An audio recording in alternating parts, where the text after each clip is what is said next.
I should start this episode with an apology for the long gap between recent episodes. Needless to say, I've been busy and always able to find an excuse for not starting the next episode. So, sorry from me. Now, we left off in episode 4 with a tour of a beautiful monastery on an island in Lake Van. Then, I drove further northeast towards Mount Ararat to find a campsite for the night, which, as you can see from the views, were peaceful and devoid of any people.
You know how sometimes you just trust Google Maps to get you there?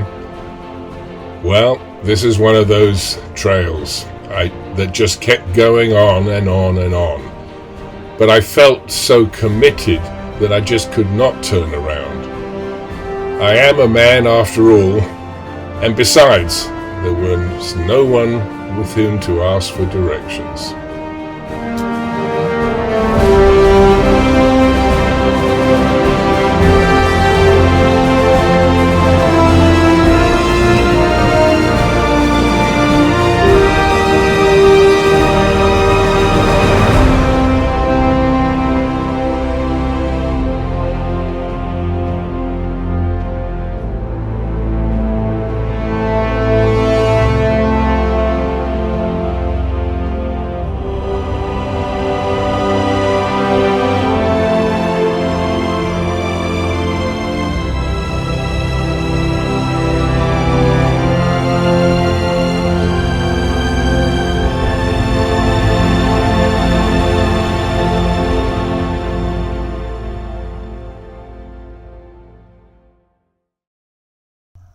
The further east I travelled, I started to see more and more signs directing me towards Iran.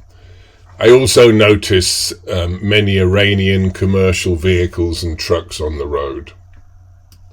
This is largely because I'm travelling along the Turkish border with Iran as I head further north towards the Turkish-Armenian border, which, unfortunately, is permanently closed at the moment for political differences between the two countries.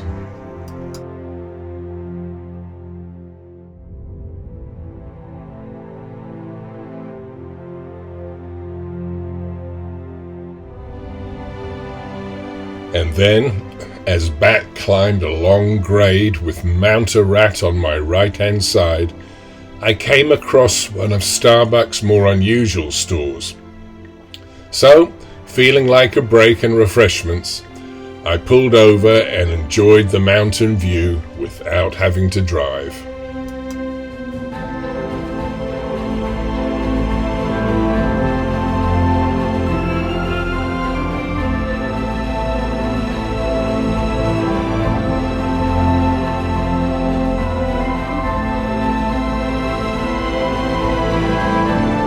As I proceeded north along the road that runs alongside the closed border between Turkey and Armenia, I decided to stop at a place I'm going to mispronounce, Tutsluka, to visit an abandoned salt mine there.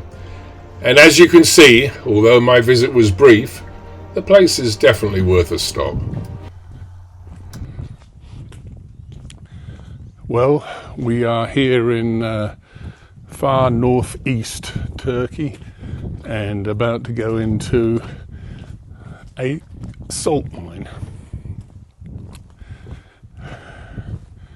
Oh, I can already feel the cold air.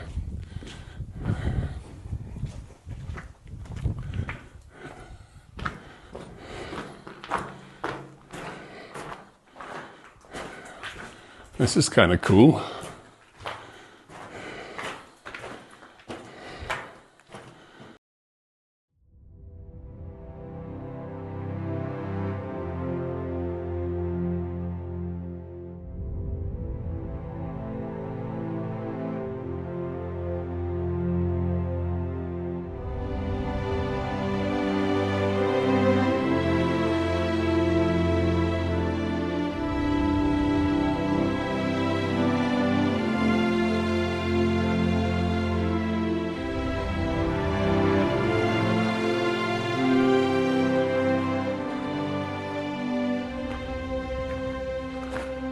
Wow, this is huge in here. Really huge. I don't know if you can hear it on the microphone, but there is even piped in music, kind of scary sounding music.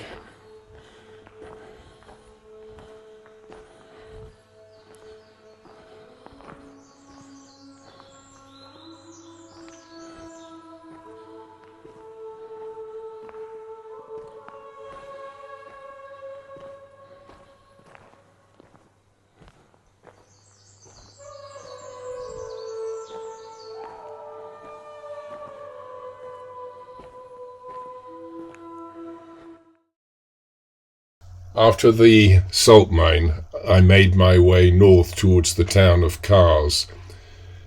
The security in this area is notably more stringent, with troop man roadblocks, what seemed like every few miles. A lot of places, you've got to show your passport, and most places they didn't really ask many questions. They just wanted to look at the passport and see who's coming through. But anyway, Kars was actually a pretty nice place. It was, and quite large, as you can see on these pictures.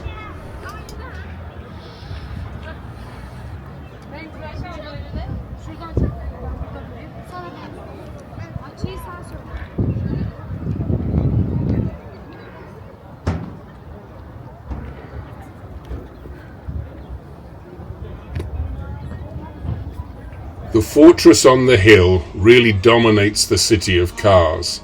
So after a quick coffee break, I took a short hike up the entrance road to check out the city view.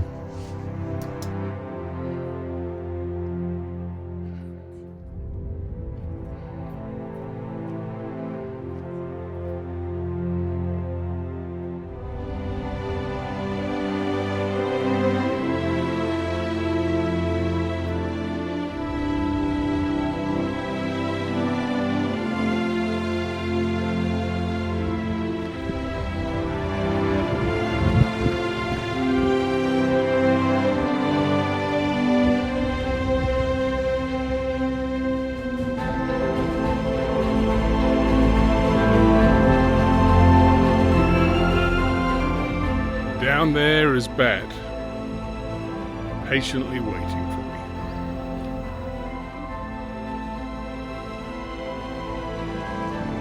While in Kars, I decided to clean up a little bit, so I looked for a barber and got a haircut. I also was getting hungry, so I found a nice roadside cafe, had something to eat, and just people watched. The far north of Turkey is quite mountainous, as you can see from this footage. I don't like to cross borders late in the day and potentially run out of time as I enter the new country. So I decided to find myself one more remote camp on the Turkish side before heading into Georgia the following day.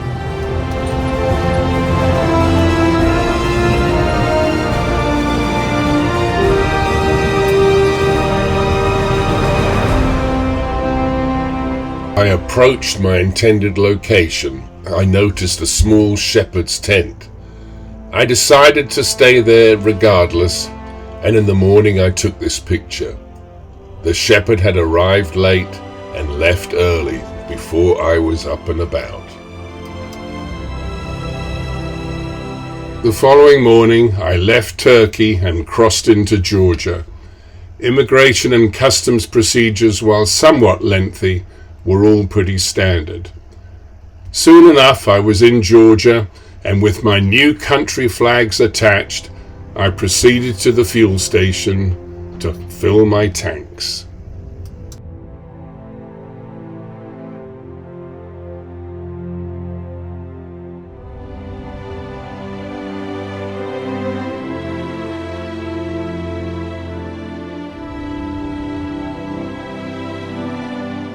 I found an overnight rest place to camp and decided I would camp early and get organized.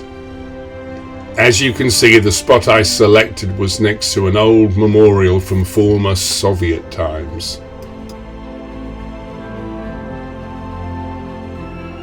And the following morning I made my way to a castle that I had researched online and decided to check out.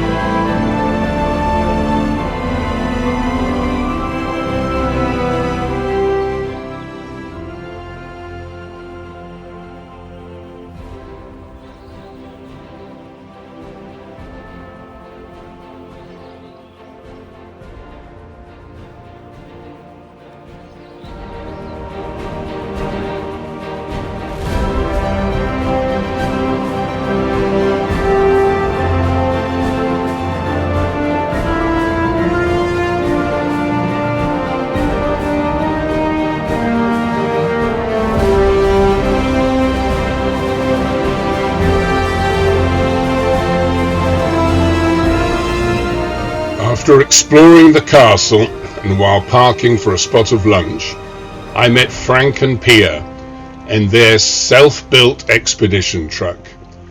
We ate a very enjoyable lunch and ended up spending the next couple of days with each other, exploring the area, including the spectacular Vardsia. Vardsia, as you shall see in later footage, is a cave monastery site in southern Georgia, excavated from the, I'm not going to mispronounce it, I'll just say the mountain, and on the left banks of the Kura River.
Oh, you've got it.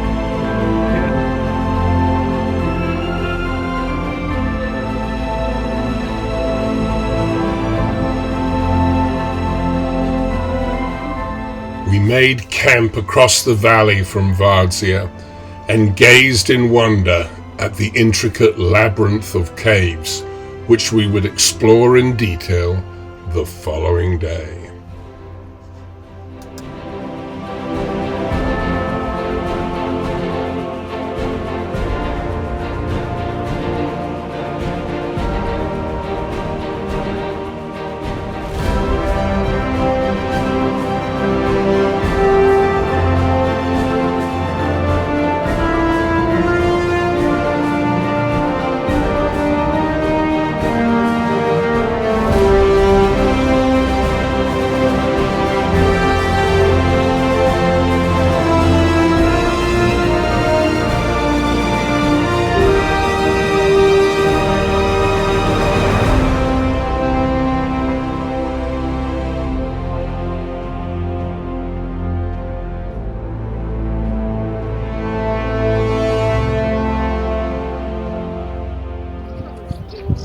And the following day, Frank, Pia and myself, we explored Vadzia, and what a unique spot it really is.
Frank, Pia and myself did eventually make it out of Vadzia, and to reward ourselves after a wonderful day, we ate traditional Georgian food and drank some cold beers. And the following day was to be more exploring of this valley. But that, my friends, as they say, is the story for another day. If you enjoyed this content, please subscribe. 70% of you simply watch without subscribing. Subscribing is free, but it really helps me to get this content out to others that might be similarly interested in these adventures. Thank you.